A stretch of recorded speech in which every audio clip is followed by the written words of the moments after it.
Thanks, Alan. Well, another round of severe weather is the last thing the town of Century, Florida needs. 1 week ago today, an EF3 tornado blasted the small town. News 5's Debbie Williams returned to Century today, where recovery from the disaster is slow but steady. Century Mayor Freddie McCall says his town is blessed with all the outpouring of support to help in the cleanup. But a week after the tornado, he also says his town is still hurting. I was broken. It's just more than we could take.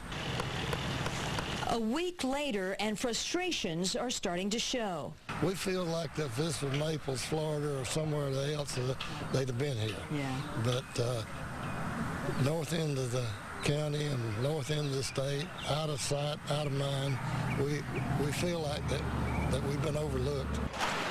An estimated $2.5 million in damage, and that figure is expected to go up. I'm proud of the response that this town had and the amount of people that come to help.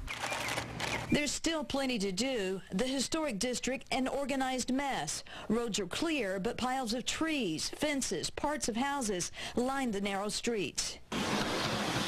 The only choice for some is to get out. We're hoping to get this done today because we've got bad weather coming up. Tarps are going up again, protecting what they can, bringing to mind another force of nature that hit this town.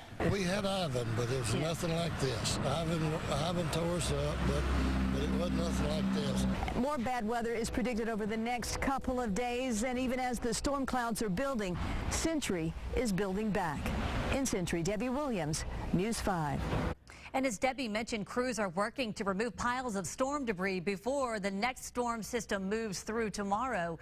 Demolition of as many as 40 homes is set to begin next week.